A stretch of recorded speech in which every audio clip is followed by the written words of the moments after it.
to announce the support for the Community Preservation Fund extension. The farm community and the land trust are here to say we support Proposition 1, which is the extension of the Community Preservation Fund for another 20 years to 2050. And at this time, I'd like to introduce our partner, John Halsey from the Peconic Land Trust. And John has a few words to say.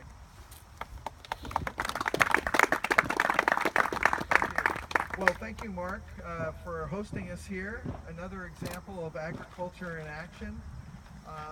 You know, it's extraordinary how much we have been able to accomplish with the Community Preservation Fund, really since 1999. It's groundbreaking legislation that so much of what we experience on the East End really wouldn't be here without it. So we are extraordinarily fortunate to be at a point where we can look towards the extension of this landmark legislation for another 20 years. What's interesting about this is that the purposes of the Community Preservation Fund will be expanded to include water quality, up to 20% of the funds to be used to help us assure a clean and safe drinking water supply and clean bays and waters. So we applaud that addition. It's up, of course, to each of the towns to determine how much of their Community Preservation Fund revenues they use for that purpose, but it's a great and important addition to the Community Preservation Fund. So I think it's really important for us all to be out there and make sure this happens. We can't take anything for granted, and we're really hoping that the public will be out there in support of this and turn over the ballot, because that is critical. It's the referendum are all on the back side of the ballot this year, so it's really important that people turn it over and vote yes for the extension of the Community Preservation Fund. And I just want to add, and there's always confusion about who gets this money. This goes to our towns. Each of our East End towns receive these funds. They distribute it, and we are here to help all of us, all of our agricultural partners and the community at large. With that, I will turn it over to Jess from the Farm Bureau. Thank you, John.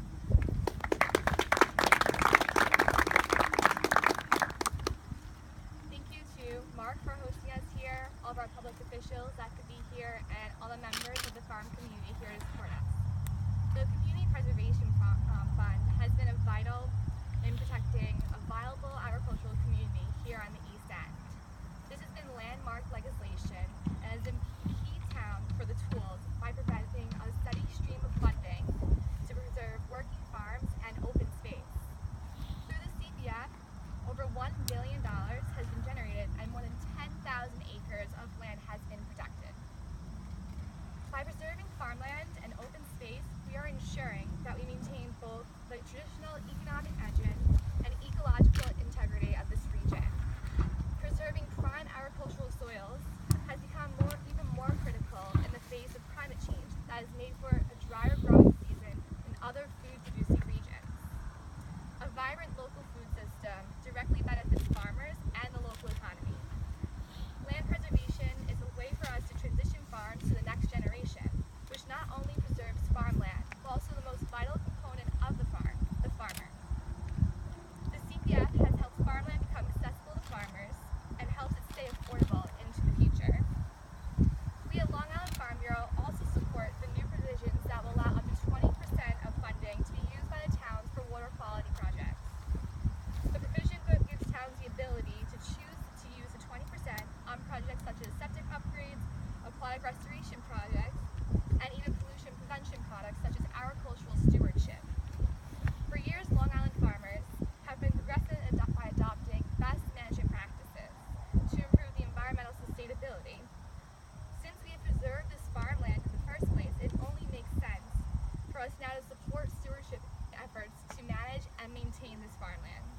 Through passing the CPF and preserving working farms and open space, provide a means for land preservation to compete with the increasing development pressures here on the East End. Thank you. Very good. Thank you very much, Jessica. At this point in time, I'd like to introduce Assemblyman Fred Thiel.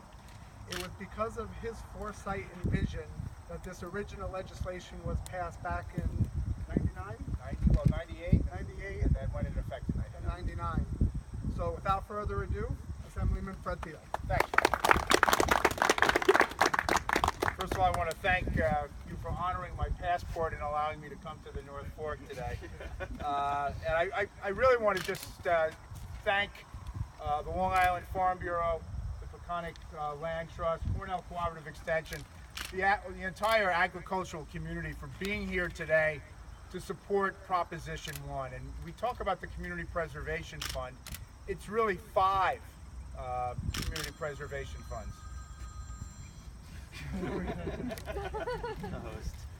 5 community preservation funds, 1 in each of the 5 East End towns: East Hampton, Southampton, Shelter Island, Southold, and Riverhead. In each town will have the proposition on the ballot this November, and in each town it is proposition number 1. So as has been stated by Jessica and others, the Community Preservation Fund has been in effect for 18 years. It's generated over $1 billion for land preservation. Over 10,000 acres have been protected thus far, but we need to do more. And what we have put together here, and by the way, the support from the Peconic Land Trust and from the Long Island Farm Bureau isn't something that just arrived today. They've been there from the beginning. And this amendment, this proposition that the voters will be voting on in November, is something that they were involved with in the drafting right from the beginning. We wanted to make sure that we had the best possible amendments for this legislation and that it worked for the agricultural community. And so the proposition is rather simple. As it's been stated, it extends the fund for 20 additional years, and it provides up to 20% of the fund at the discretion of the towns to be used for water quality. And it is a win-win situation. It will, by extending it for 20 years conservatively, it will generate another $1.5 billion across the 5 East End towns. But that's going to mean not just money for water quality, but also more money to complete our land preservation programs. And there's still many acres of farmland, particularly on the North Fork, that still needs to be protected. And pursuant to the program that the Peconic Land Trust has devised, as far as enhanced rights to provide things such as affirmative covenants to farm, there's a lot of work that can still be done here to protect not just land, but the agricultural industry here on the East End. So that's the ballot proposition: more money for land, more money for water quality. We need to do them together. If we've protected the land, but we do not have clean water for agriculture, people can't swim in the bays or go fishing or go boating, we haven't protected our community character at all. This was the logical next step after 18 years of success. And as John said, I just want to emphasize again, the ballot proposition. You have to flip over the ballot. Those lever machines, they're gone. We vote by the optical scan machine now, which is you get a piece of paper, basically, that kind of looks like what the SATs looked like when you were in college to take the SATs. Yeah, you got to fill in the circles, and on the front side is all the candidates, and you have to flip the ballot over to get to the back side to vote for the propositions. In this case, Proposition 1. So the candidates are on the front side. I call that the part of the ballot now that's R-rated. And then you can flip the ballot over, and that's the part of the ballot that's rated G. It's suitable for all ages. You can discuss the ballot propositions with your children. There's no problem. But remember to vote yes for the Community Preservation Fund. It's probably, of all the votes you'll cast this November, as far as the future of the East End, is the most important one. So thank you again to the agricultural community, and we look forward to a very successful election and ballot proposition in November. Thank you. Thank you, Assemblyman. Great comments, and thank you for all your hard work in protecting agriculture and the future of our farming community.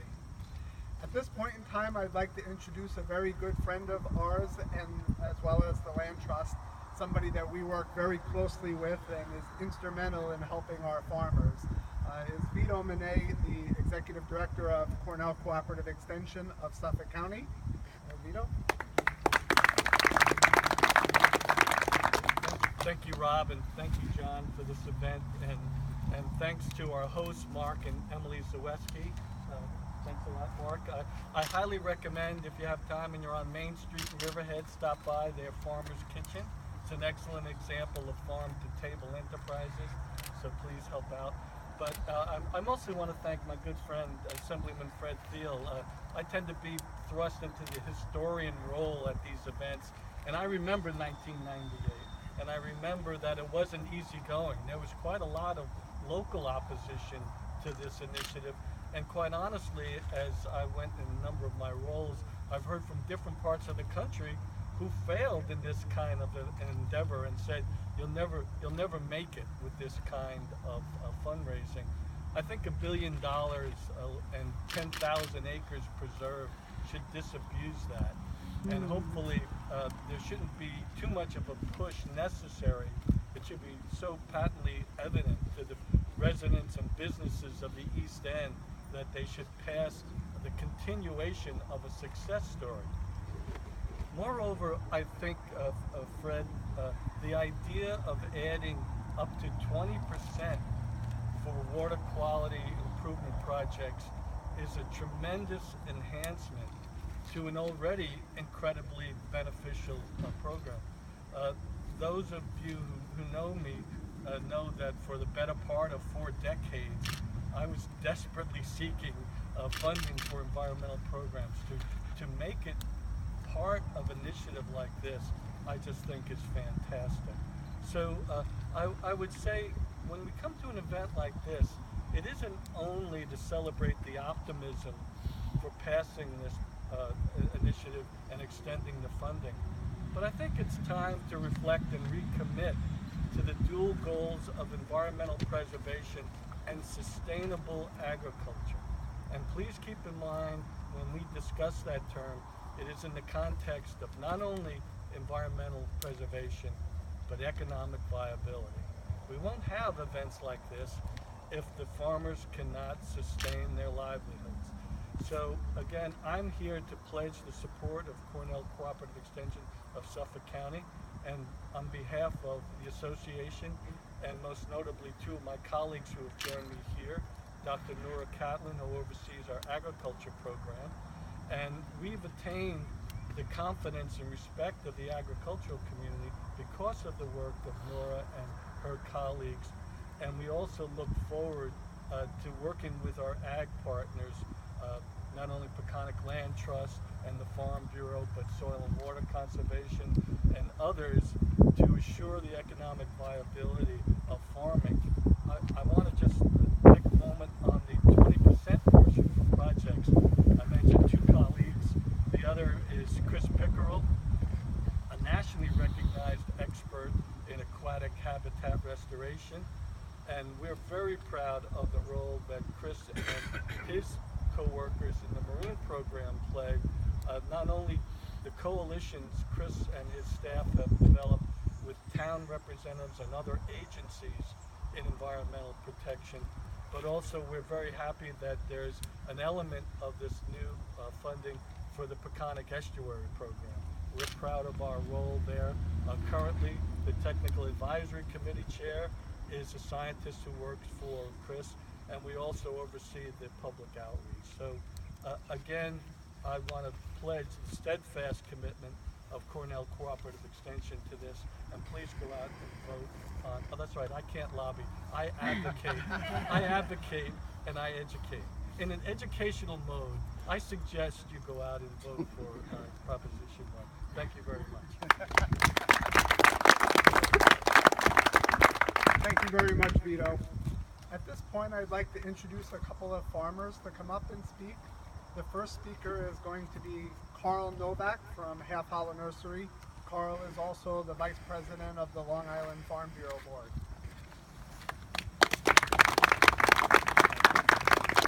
First of all, I'd like to thank everyone for coming today, the legislators and the other support groups that support Proposition 1 and the CPF funds. I'd like to emphasize how strongly the Long Island Farm Bureau supports the passage of Proposition 1, and I'd also like to thank the public for their former and future support of this proposition. It's extremely important to continue this program, to continue to support viable agriculture on the East End. It's very hard to farm out here, and any help we can get and support is for the changing face of agriculture is extremely important, and the CPF Proposition 1 is important to help us with that. I just again like to thank the voters for future support of this proposition and stress how vital it is for the survival of viable agriculture on the East End. Thank you. Thank you, Carl. At this time, we have a farmer representative from the South Fork as well. Jennifer Pike from Peconic has agreed to say a few words on behalf of the legislation.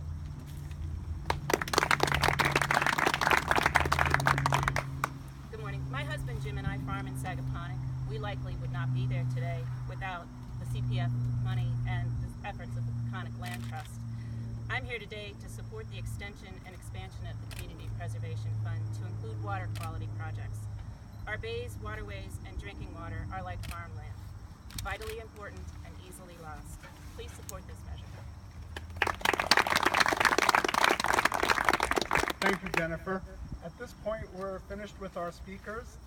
One thing that I would like to point out, just in case anybody's not aware of this, is that this farm here, along with the abutting farm and the next farm over, have all been preserved through one mechanism or another, whether it's through the county program, the town program, and or CPF funds.